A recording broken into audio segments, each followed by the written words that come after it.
Next is community acquired bacterial pneumonia. Bacterial pneumonia basically हमारे पास community acquired pneumonia दो तरह का होता है। एक होता है बैक्टीरियल निमोनिया जो कि टिपिकल निमोनिया है, और एक होता है बैक्टीरियल या वायरल एटिपिकल निमोनिया। सबसे पहले हम टिपिकल निमोनिया को डिस्कस करेंगे।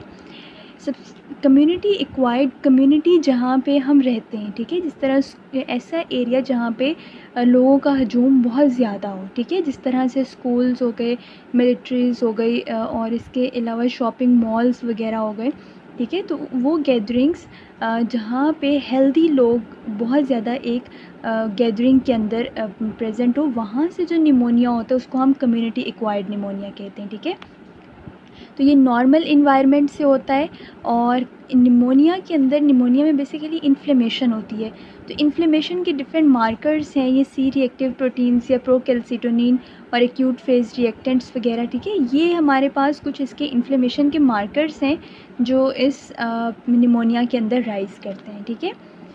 ये निमोनिया, अब हमारे पास जो कम्युनिटी एक्वायर्ड निमोनिया है, अब डेली फॉर एग्ज़ाम्पल बाज़ार में 1000 लोग जाते हैं, लेकिन निमोनिया किसी एक दो को अगर हुआ, तो अब ऐसी कौन सी उनके अंदर प्रीडिस्पोजिंग कंडीशंस थी कि उन 1000 में से सिर्फ 2 लोगों को क्यों निमोनिया होता है? क्योंकि एक इसमें डिफरेंट उसके फैक्टर्स आ जाते हैं। उनकी एज की एक्सट्रीम्स पे डिपेंड करता है। अगर बहुत छोटा बच्चा है या बहुत बड़ी एज का बुज़ुर्ग कोई है, तो उनको बहुत इजीली निमोनिया हो सकता है कम्युनिटी से। इसके अलावा अगर किसी को कोई क्रॉनिक डिजीज़ है, जिस तरह कंजस्टिव हार्ट फेलियर, कोई दिल का मसला है, या कोई COPD chronic obstructive pulmonary disorder, या कोई डायबिटीज़ है, डायबिटीज़ में भी आपको पता है इम्यूनिटी आहिस्ता आहिस्ता बहुत कम हो जाती है, ठीक है। तो ऐसी कोई क्रॉनिक डिज़ीज़ उस पेशेंट में अगर कोई है, तो वो उसको ज़्यादा वल्नरेबल करती है कि उसको निमोनिया हो। इसके अलावा अगर कोई इम्यून डेफिशिएंसी है उस पेशेंट में, कंजेनिटल या एक्वायर्ड डेफिशिएंसी है, या फिर उसकी बहुत इंपॉर्टेंट स्प्लीन, ठीक है। तो आप अगर उसकी प्रीडिस्पोजिंग कंडीशंस की बात हो, आपको एज नहीं याद तो कोई बात नहीं। एज वैसे एक्सट्रीम्स एज में हमें पता है कि बहुत बुढ़ापे में इम्यूनिटी कम हो जाती है, ठीक है, वो तो एक जनरल सी बात है। लेकिन प्रीडिस्पोजिंग कंडीशंस में आप स्प्लीन को नहीं भूल सकते और इम्यून डेफिशिएंसी को नहीं भूल सकते, बिकॉज स्प्लीन बेसिकली ये हमारी इनेट इम्यूनिटी का एक पार्ट है। इसके अंदर बहुत सारे क्वांटिटी में मैक्रोफेजेस होते हैं, और वो मैक्रोफेजेस क्या करते हैं, वो आने वाले जो भी पैथोजेंस हैं, बिकॉज ब्लड इसमें से जब पास करता है स्प्लीन में से, तो जो भी एक्स्ट्रा पैथोजेंस हैं वो रिमूव हो जाते हैं, ठीक है। तो कुछ ऐसी कंडीशंस होती हैं जिसमें ये स्प्लीन जो है वो ये काम नहीं करती। जिस तरह सिकल सेल डिज़ीज़ हो गई, जिसमें बहुत सारे रेड ब्लड सेल्स ने टूटना होता है, तो स्प्लीन जो है वो उसके प्रॉपर फंक्शन नहीं कर पाती, या फिर स्प्लीन समटाइम्स एब्सेंट होती है या रिमूव कर देते हैं, स्प्लीनेक्टमी कर देते हैं आफ्टर फ्यू कंडीशंस। तो उस कंडीशन में स्प्लीन जब अपना काम नहीं करती, तो वो पैथोजन बॉडी के अंदर रहता है, और ऐसे पेशेंट्स बहुत ज़्यादा वल्नरेबल होते हैं। तो जब भी प्रीडिस्पोजिंग कंडीशन की बात आए, आपने इम्यून डेफिशिएंसी और स्प्लीन फंक्शंस एब्सेंट, ये आपने ज़रूर लिखना है, अदरवाइज़ आपकी प्रीडिस्पोजिंग कंडीशंस में जो वो डिमांड है वो उसकी पूरी नहीं होगी, ठीक है। इसमें पैथोजेंस कौन कौन से होते हैं जो कम्युनिटी एक्वायर्ड निमोनिया करते हैं, उससे पहले मैं आपको इसकी पैथोजेनेसिस और इसकी मॉर्फोलॉजी एक्सप्लेन करूँगी।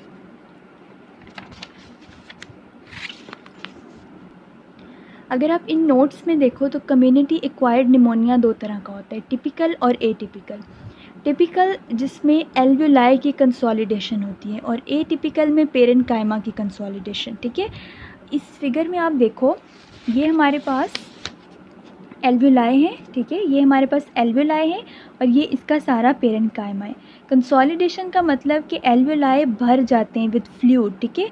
तो जो एल्वेलाई फ्लूइड से भरते हैं उसको हम लोग कहते हैं कंसोलिडेशन। तो जो टिपिकल है उसके अंदर ये जो एल्वेलाई है ये म्यूकस से और पस, म्यूकस, एक्सुडेट, इससे भर जाते हैं, ठीक है।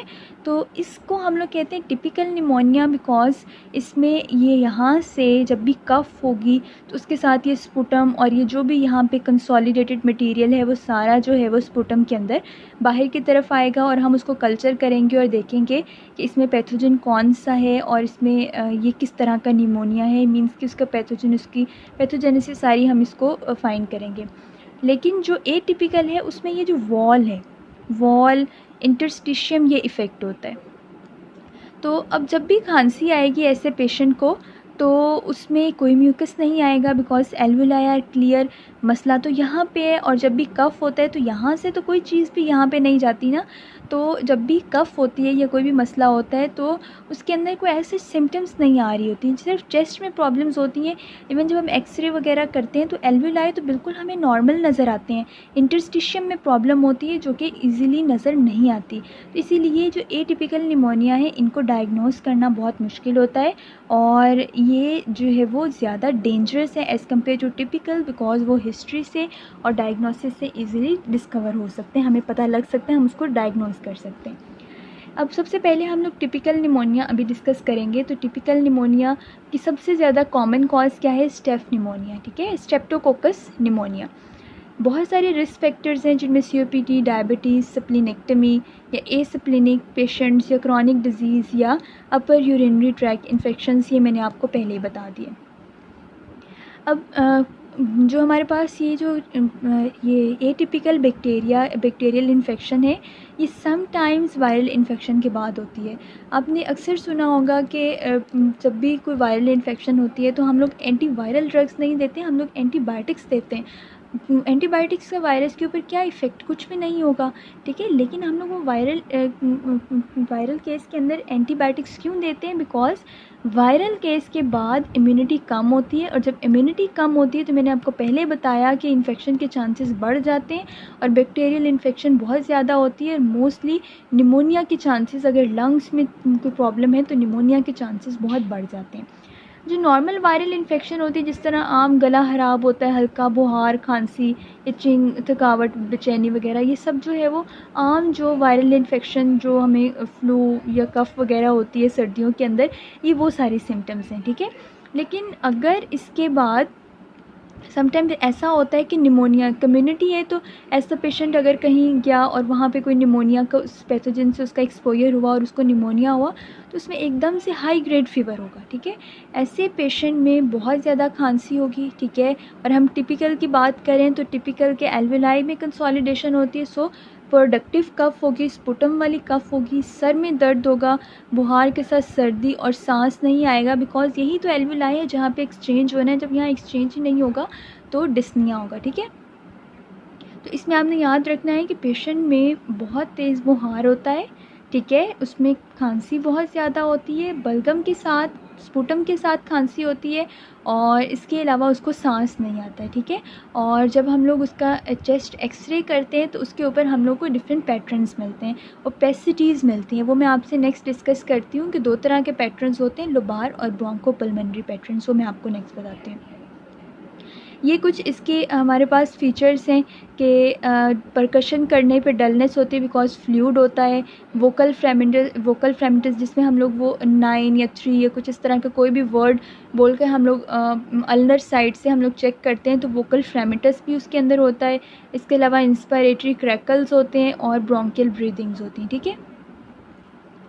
तो ब्रोंकियल ब्रीदिंग क्या होती है? ब्रोंकियल ब्रीदिंग होती है जिसमें इंस्पायरेशन, उसके बाद एक प्लेटो फेज़ आता है, फिर एक्सपायरेशन। आप नॉर्मल आप सांस, अगर आप अपना एक दफ़ा सांस लो और उसको ऑब्ज़र्व करो तो नॉर्मल सांस होता है, आप एकदम से ये इंस्पायरेशन आपने की, प्रोलॉन्ग फेज़, ठीक है, लंबा सांस आप लो ना, तो ये इंस्पायरेशन की फ़ेज़, और फिर एकदम से आप उसको एक्सहेल कर देते हो। तो inspiratory phase is longer than expiratory phase, और इसके दरमियान कोई प्लेटो फेज़ नहीं आता, ठीक है। ये होती है नॉर्मल हमारे पास वेसिकुलर ब्रीदिंग। लेकिन जो हमारे पास निमोनिया है इसके अंदर ब्रोंकियल ब्रीदिंग होती है, ठीक है। सांस लिया और फिर एक कुछ देर के लिए होल्ड और फिर उसके बाद एक्सहेल किया, तो दोनों फेजेस इसके अंदर इक्वल होती हैं, ठीक है। तो ये हमारे पास ब्रोंकियल ब्रीदिंग जो है वो निमोनिया के अंदर होती है। अब इसमें इसकी मॉर्फोलॉजी को हम देखते हैं कि मॉर्फोलॉजी में निमोनिया पे हम लोगों को 4 स्टेजेस मिलती हैं। ये 4 स्टेजेस पहले मौजूद थी जब हम लोग के पास एंटीबायोटिक्स प्रॉपर नहीं थी, लेकिन अब चूँकि एंटीबायोटिक्स होती हैं तो हम स्टार्टिंग में ही एंटीबायोटिक्स देना शुरू हो जाते हैं। तो एज सच ये सब स्टेजेस हमें नज़र नहीं आती, लेकिन हमें पता होना चाहिए कि कौन कौन सी स्टेजेस होती हैं, बिकॉज़ ये बहुत इंपॉर्टेंट MCQ SCQ हर लिहाज से ये मॉर्फोलॉजी बहुत इंपॉर्टेंट है, इसलिए ये कंप्लीट मॉर्फोलॉजी आनी चाहिए। इसके अलावा बहुत सारी बुक के अंदर पैथोजेंस बताए हुए, आपको नहीं याद होते इतनी सारी डिटेल, तो आप उनके नाम याद कर लो और एक एक दो दो लाइन्स हैं उनके अंदर, वो मैं आपको बता दूँगी, आप वो याद कर लो। लेकिन इसकी मॉर्फोलॉजी आप किसी हाल में भी इसके अंदर से नहीं स्किप कर सकते, ठीक है। तो सबसे पहली स्टेज होती है कंजेशन की। कंजेशन में क्या होता है, कंसोलिडेशन होती है, ठीक है। जब भी निमोनिया का पैथोजन सांस के ज़रिए आया, ठीक है, ये हमने सांस लिया तो निमोनिया के पैथोजन से कांटेक्ट हुआ, एल्वेलाई के अंदर आया, उस पैथोजन ने क्या किया, उसने इन्फ्लेमेशन स्टार्ट करवाई वहाँ पे, ठीक है। इम्यून सिस्टम को एक्टिवेट किया, बिकॉज मैक्रोफेजेस होते हैं ना यहाँ पे, तो वो मैक्रोफेजेस को एक्टिवेट करेगा और वो मैक्रोफेजेस लिम्फोसाइट्स, लिम्फ नोड्स के अंदर जो BT सेल्स हैं उनको मैसेज देंगे और अल्टीमेटली ये सारे स्टेप स्टार्ट हो जाएंगे, वो इन्फ्लेमेशन कॉज करेंगे। अब इन्फ्लेमेशन में आपको पता है वेसल्स की ये जो परमिबिलिटी है, ये जो उसकी वॉल के अंदर स्पेसेस हैं, ये कितनी ज़्यादा इंक्रीज़ हो जाती हैं। जब ये वेसल की वॉल पे स्पेसेस इंक्रीज़ होंगी तो जो जो चीज़ें इस वेसल के अंदर पड़ी हुई हैं वो सब एल्वेलाई के अंदर आना शुरू हो जाएंगी, इसलिए क्योंकि एल्वेलाई चारों साइड से कैपिलरीज से कवर होता है। अगर आप कभी रेस्पिरेटरी ट्री की फिगर देखो, गूगल करो, तो उससे आपको पता लगेगा कि एल्वेलाई कैसे फुल कैपिलरीज से कवर हुए होते हैं, बहुत थिन कैपिलरीज से फुल एल्वेलाई कवर हुआ होता है। अब ये मैंने इतनी स्पेस पे बनाया ताकि मैं आपको दिखा सकूं कि इंटरस्टिशियम भी होता है इसके दरमियान में, ठीक है। तो मैंने आपको समझाने के लिए इसको थोड़ा सा फासले पे बनाया, अदरवाइज़ इसने टोटली इस तरह से कवर किया होता है। आप इसकी गूगल करके पिक्चर ज़रूर देखना कि रेस्पिरेटरी ब्रोंक्यूल्स या रेस्पिरेटरी ट्री किस तरह का होता है, और हम लोग पढ़ भी चुके हैं ये चीज़। अच्छा, कंजेशन होती है सबसे पहले, इसमें क्या होता है कि इन्फ्लेमेशन की वजह से ये कंजेशन होती है, ठीक है, और ये परमेबिलिटी बढ़ती है, तो यहाँ पे जो ब्लड सेल्स, एक्सुडेट, न्यूट्रोफिल्स वगैरह हैं वो सब एल्वेलाई के अंदर आना शुरू हो जाते हैं। इसको हम कहते हैं कंसोलिडेशन, ठीक है। ये होती है कंसोलिडेशन, मीन्स के फ्लूइड फिल्ड एल्वेलाई, इसको हम लोग कंसोलिडेशन कहेंगे, ठीक है। अब यहाँ से अब ये जो रेड अब ये स्टार्ट हुई है, सबसे पहली स्टेज ये स्टार्ट हुई है, उसके बाद होती है रेड हेपेटाइजेशन। हेपेटाइजेशन का मतलब है कि हेपेटोसाइट लाइक कंसिस्टेंसी, इसके अंदर इस red hepatization mean red colour की हेपेटोसाइट लाइक कंसिस्टेंसी, तो यहाँ से मज़ीद रेड ब्लड सेल्स, न्यूट्रोफिल्स और ये सारी चीज़ें आना शुरू होंगी। और जब भी कोई फॉरेन बॉडी या कोई चीज़ ऐसी जगह पे जाए जहाँ उसकी ज़रूरत नहीं है, तो वहाँ पे इन्फेक्शन पस इकट्ठी होना शुरू हो जाती है। और चूँकि पैथोजन भी था, तो उस पैथोजन को मारने के लिए न्यूट्रोफिल्स और मैक्रोफेजेस आएंगे, और जब वो उसको किल करेंगे तो उसके रिज़ल्ट में वहाँ पे पस या डेड सेल्स बनेंगे, ठीक है। तो इसको हम कहते हैं रेड हेपेटाइजेशन। तो अगर कोई पेशेंट इस स्टेज के अंदर प्रेजेंट कर रहा है तो उसका येलो कलर का स्पुटम होगा, ठीक है। और रेड कलर मींस के उसमें हिमोप्टिसिस भी हो सकता है, बिकॉज यहाँ पे red colour mean red blood cells बहुत ज़्यादा हैं, इसीलिए तो हम इसको रेड हेपेटाइजेशन कहते हैं। देन नेक्स्ट स्टेज के अंदर क्या होता है, रेड ब्लड सेल्स टूटना शुरू हो जाते हैं, और इसको हम लोग कहते हैं ग्रे हेपेटाइजेशन, बिकॉज अब उनका कलर चेंज होना शुरू हो जाएगा। ब्लड का आपने देखा होगा थोड़ी देर बाद उसका कलर चेंज हो जाता है, ठीक है। और अल्टीमेटली एक स्टेज आती है रेजोल्यूशन की। रेजोल्यूशन के अंदर क्या होता है कि या तो वो जो जितना भी डेब्रिस था ये सब रिजॉल्व हो जाएगा, या मैक्रोफेजेस उसको स्वेलो कर लेंगे, या फिर ये ऑर्गेनाइज हो जाएगा और फाइब्रोसिस स्टार्ट हो जाएगी, ठीक है। तो ये इसकी 4 स्टेजेस हैं। अब ये एक चीज़ मैं आपको बताना भूल गई कि एक होता है लुबार निमोनिया और दूसरा होता है हमारे पास ब्रोंकोपल्मोनरी निमोनिया। मैं नेक्स्ट इसको यहीं से कंटिन्यू करती हूँ। सबसे पहले मैं आपको ये चीज़ दिखाती हूँ कि लुबार और ब्रोंकोपल्मोनरी निमोनिया क्या होता है। लुबार निमोनिया होता है जिसमें एक कंप्लीट लोब इन्वॉल्व होता है। आप देख रहे हो कि यहाँ पे एक कंप्लीट लोब की कंसोलिडेशन है, इसको हम लोग लुबार कहते हैं। लेकिन ब्रोंको निमोनिया के अंदर पैची कंसोलिडेशन होती है, ठीक है, तो इसको हम लोग कहते हैं ब्रोंकोपल्मोनरी। ये जो 4 स्टेजेस अभी मैंने आपको बताई, ये 4 स्टेजेस अगर आप यहाँ पे देखो तो congestion, red hepatization, grey hepatization और लास्ट इज़ रेजोल्यूशन। ये 4 स्टेजेस ये मैंने आपको लुबार निमोनिया की बताई हैं, ठीक है। ये लुबार निमोनिया की ये 4 स्टेजेस हैं। और जो ब्रोंको निमोनिया है उसके अंदर क्या होता है हमारे पास, ब्रोंको निमोनिया के अंदर अगर आप देखो तो इसके अंदर पैची कंसोलिडेशन होती है, मल्टी लोबुलर होता है, मीन बहुत सारे लोब्स इन्वॉल्व होते हैं, और इसके अंदर मल्टीपल कंसोलिडेशन होती है, ठीक है, इसमें मल्टीपल कंसोलिडेशन होती है, ठीक है। अब इस निमोनिया की कॉम्प्लिकेशन क्या होती है, बिकॉज यहाँ पे पैथोजन होता है तो एब्सेस डेवलप हो सकती है, पस बन सकती है। यहाँ पे पस ज़्यादातर तब बनेगी जब क्लेबिसेला और नीमोकोकल इन्फेक्शन होंगे। ये मैं बाद में बताती हूँ कि ये क्लेबिसेला और नीमोकोकल इन्फेक्शन ये पैथोजन्स कौन कौन से हैं। सेकेंडली एम्पाइमा डेवलप हो सकता है। एम्पाइमा क्या होता है? सेकेंडली एम्पाइमा डेवलप होता है। एम्पाइमा क्या होता है कि जब ये इन्फेक्शन प्लूरल कैविटी तक जाती है तो उसको हम लोग कहते हैं एम्पाइमा। और थर्डली ये इन्फेक्शन डिसअमाइनेट भी कर सकती है, मींस के ब्लड के अंदर आके kidneys, brain, medias, pericardium, heart valve, spleen, joints, इन सब ऑर्गन्स तक जाती है। और जॉइंट्स में अगर जाएगी तो आर्थराइटिस कॉज करेगी। स्प्लीन में तो इस स्प्लीन के अंदर एनलार्जमेंट कॉज करेगी और स्प्लीन में प्रॉब्लम्स कॉज करेगी। किडनीज़ में, ब्रेन में मेनिंजाइटिस कॉज करेगी। हार्ट में एंडोकार्डाइटिस इन्वॉल्व करेगी। और इस तरह से ये डिफरेंट इसकी कॉम्प्लिकेशंस हैं, ठीक है। अगर आप इस फिगर में भी देखो तो इसमें क्या नोट्स में दिखाया हुआ है कि कॉम्प्लिकेशंस इसमें एब्सेस बनती है, ठीक है। निमोनिया में पैथोजन होता है इसलिए एब्सेस बनी। एम्पाइमा ज़्यादातर लुबार निमोनिया में होता है और प्लूरल कंसोलिडेशन होती है, ठीक है। ये एल्वुलाए लुबार निमोनिया में मैंने आपको बताया कि एल्वुलाए होते हैं, ठीक है, एल्वुलाए इन्वॉल्व होते हैं। और ये एल्वुलाए इसके बिल्कुल पास बाहर वाली साइड पे प्लूरल कैविटीज़ होती हैं, ठीक है, प्लूरा होता है। तो यहाँ से एल्वुलर इन्फेक्शन इजीली प्लूरा तक स्प्रेड करके जा सकती है, तो इसको हम लोग कहते हैं एम्पाइमा। इसके अलावा ये ऑर्गेनाइज भी हो सकती है, फाइब्रोसिस हो सकती है, या डिसमाइनेट होकर मेनिंजाइटिस, एंडोकार्डाइटिस और आर्थराइटिस कॉज कर सकती है, ठीक है। तो जो मेन चीज़ है इसमें याद करने वाली वो यही चीज़ें, ठीक है। इसकी 4 स्टेजेस आपको ज़रूर पता होनी चाहिए। अब हम बात करते हैं पैथोजेंस की। तो pathogens streptococcus pneumoniae, H influenzae, moraxella catarrhalis और स्टेफ ऑरियस, क्लेब्सेला और सूडोमोनास और लेगोनेला, ठीक है। इसके बारे में ये जो पॉइंट्स यहाँ पे सिर्फ लिखे हैं, अगर आप यही कर लो तो this are more than sufficient. ये यहीं बुक से ये नोट्स बनाए हुए हैं, तो ये मैंने सब इंपॉर्टेंट चीज़ें इसके अंदर लिख दी हैं जितनी पता होनी चाहिए। स्ट्रेप्टोकोकस निमोनिया, सबसे ज़्यादा जो निमोनिया है वो स्ट्रेप्टोकोकस निमोनिया की वजह से होता है, ठीक है।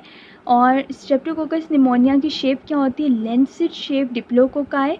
और 90% लुबार निमोनिया इन स्ट्रेप्टोकोकस निमोनिया की वजह से होता है। एच इन्फ्लुएंज़ा ये ज़्यादातर स्कूल गोइंग चिल्ड्रन के अंदर होता है। स्कूल गोइंग बच्चे जो होते हैं, जो स्कूल में जाते हैं, अगर उनको नज़ला ज़ुकाम हो तो वहाँ पे कम्युनिटी में बच्चे बहुत सारे होते हैं, तो उनसे इजीली जो है वो एच इन्फ्लुएंज़ा ट्रांसमिट हो सकता है, ठीक है। तो ये हमारे पास ज़्यादातर बच्चों के अंदर जब कॉमन कोल्ड हो, which is usually viral infection, या एडल्ट्स के अंदर अगर सीओपीडी हो, मींस कि कोई अंडरलाइंग अगर कॉज हो, तो फिर एच इन्फ्लुएंज़ा ज़्यादातर इफ़ेक्ट करता है।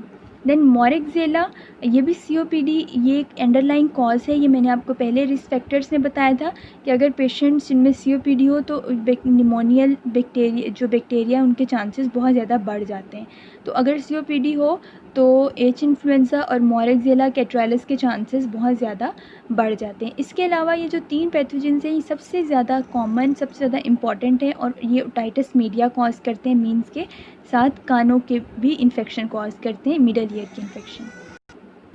अब स्टेफ ऑरियस ज़्यादातर नोज़ोकोमियल या कम्युनिटी एक्वायर्ड, नोज़ोकोमियल मींस के हॉस्पिटल्स की वजह से जो निमोनिया है वो कॉज करता है, और ज़्यादातर वायरल इन्फेक्शन के बाद जो निमोनिया होता है वो स्टेफ ऑरियस की वजह से होता है, ठीक है।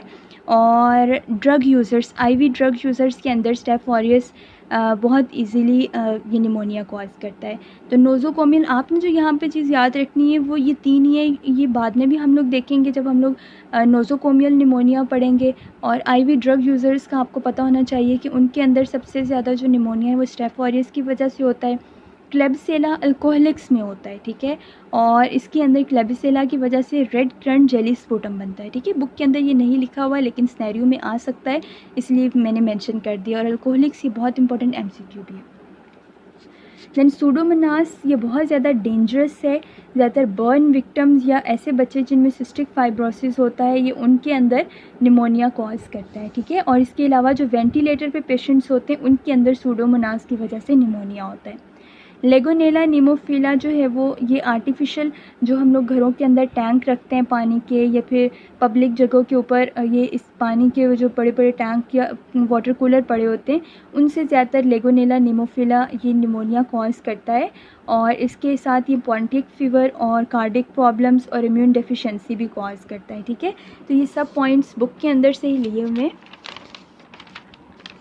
अगर आप बुक में देखो तो ये Streptococcus pneumonia most common cause, और ये डिप्लोकोकाई है, लेंसेट शेप और ब्लड कल्चर करते हैं इसका, और ग्राम स्टेनिंग करते हैं, ठीक है। ये इसकी डायग्नोसिस के पॉइंट्स हैं, वैसे यहाँ पे इतना ही ज़रूरी नहीं है।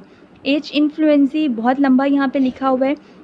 इसमें आप यही चीज़ कर सकते हो कि ये इनकैप्सुलेटेड फॉर्म्स होती हैं और नॉन इनकैप्सुलेटेड होती हैं। इनकैप्सुलेटेड ज़्यादातर जिनके ऊपर कैप्सूल होता है, तो ये ज़्यादातर इनके अगेंस्ट एंटीबॉडीज़ बॉडी में बन जाती हैं, तो इसलिए ये इजीली रिकवर हो जाते हैं। आल्दो कि ये बहुत विरुलेंट है, लेकिन इनके अगेंस्ट एंटीबॉडीज़ बन जाती हैं। नॉन इनकैप्सुलेटेड लेस विरुलेंट है, और ये बहुत सारी दूसरी डिजीज़ भी कॉज करते हैं, जिस तरह मेनिंजाइटिस कॉज करते हैं, कंजक्टिवाइटिस, सेप्टेसीमिया, एंडोकार्डाइटिस, पाइलोनेफ्राइटिस, कोलिसिस्टाइटिस और सुपरेटिव आर्थराइटिस। मोरिक्सेला ज़्यादातर सीओपीडी वाले पेशेंट्स के अंदर इन्फेक्शन कॉज करता है, और बच्चों के अंदर ओटाइटिस मीडिया, ये तीनों ही करते हैं। स्टेफ ऑरियस बच्चों के अंदर इन्फेक्शन कॉज करते हैं आफ्टर वायरल इन्फेक्शन, और इसके अलावा ये आईवी ड्रग यूज़र्स के अंदर कॉज करता है। देन क्लेबिसेला ये अल्कोहलिक्स के अंदर होता है, और ट्रन जेली म्यूकस प्रोड्यूस करता है, स्पुटम। और सूडोमोनास ये नोज़ोकोमियल इन्फेक्शन और इम्यून कॉम्प्रोमाइज़ पेशेंट्स के अंदर और सिस्टिक फाइब्रोसिस वाले पेशेंट्स के अंदर ये निमोनिया कॉज करता है। और लेगोनेला लेगोनियर डिजीज़ कॉज करता है, जो ज़्यादातर जो वाटर कूलर्स वगैरह होते हैं, आर्टिफिशियल वाटर टैंक, ज़्यादातर उनसे स्प्रेड करती है। और इसको हम लोग डायग्नोस कैसे करते हैं, लेगोनेला एंटीजन को यूरिन में डायग्नोस करते हैं, और इसके अलावा फ्लोरेसेंट टेस्ट करते हैं उसके स्पुटम के ऊपर, और कल्चर करते हैं, ठीक है। और ये 4 स्टेजेस मैंने आपको पहले ही बता दी हैं, कंजेशन, रेड हेपेटाइजेशन और ग्रे हेपेटाइजेशन। और इसकी प्रेजेंटेशन क्या होती है, ये इसकी जो साइन सिम्टम्स है वो मैंने आपको सबसे पहले ही बता दी थी। अगर आप इसमें देखो तो ये साइन सिम्टम्स मैंने आपको सबसे पहले ही बता दी थी। हाई ग्रेड फीवर, चिल्स, और स्पुटम वाली कफ़ होती है, ठीक है, जिसको हम बलगम वाली खांसी भी कहते हैं, और हेमोप्टिसिस भी होता है। और इसके अलावा लोबार निमोनिया के अंदर बिकॉज पूरा लोब इन्वॉल्व है, तो उसमें whole lobe is radio opaque, जबकि ब्रोंको निमोनिया के अंदर फोकल कंसोलिडेशन होती है, तो उनके अंदर फोकल ओपेसिटीज़ होती हैं, ठीक है। तो होप सो कि आपको ये टॉपिक समझ आ गया होगा। नेक्स्ट हम लोग इसके एटिपिकल निमोनिया डिस्कस करेंगे, जिनको हम वायरल निमोनिया भी कहते हैं।